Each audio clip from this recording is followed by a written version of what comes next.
Hi guys, just a quick video on changing a starter motor on a Discovery 2.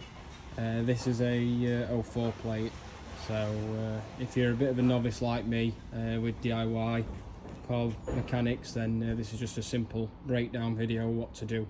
So first off, pop the bonnet, get to the battery and disconnect the negative feed.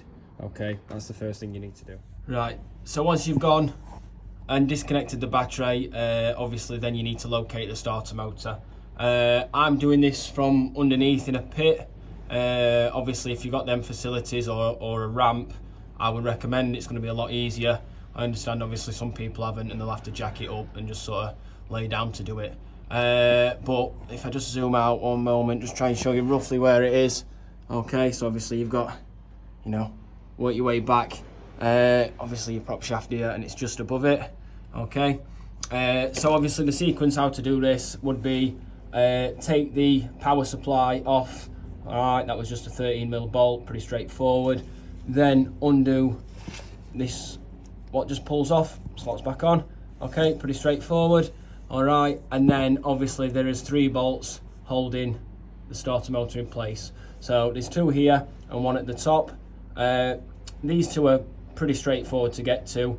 Obviously the sizes may differ, but this one was a 17 and the top one was a 13mm.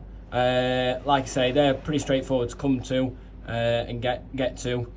Obviously as long as they're not mega tight, it should be pretty straightforward.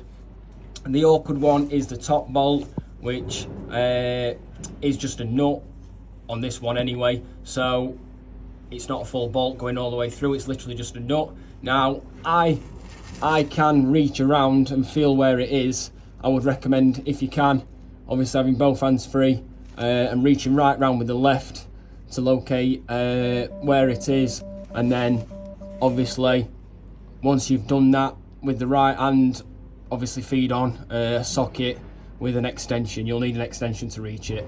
Okay, obviously what you need to do then is undo them 3 bolts, slide the old one off, fit the new one back on, and then it's reverse really. So make sure the top one hole is in the locator, pin sticking out. These other 2 bolts obviously offer it up, put these in loose, okay, and then work your way around fastening them up. Obviously make sure it's flush, okay, obviously it's sat in nicely. Tighten them up, don't over tighten them, just make sure they're nice and snug.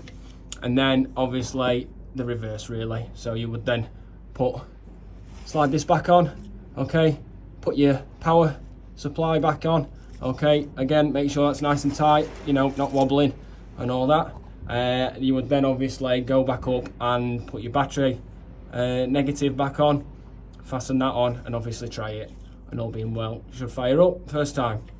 It is, just showing you, it is handy to obviously have the old one there for reference as you're putting the new one on, and obviously vice versa, when you're taking this one off, have the new one ready so you can have a look. Obviously as you can see, these are the 2 pretty straightforward ones to get to. The other one, as I said, is around the back, which if I just spin this round, you can see it just there. Okay, like I said, it is a bit of a nightmare because you're doing it blind, but you can, as it's in place, reach up around the side and obviously feel with your hand to obviously get the nut on. Okay, so that's just handy to have that there to obviously have a look.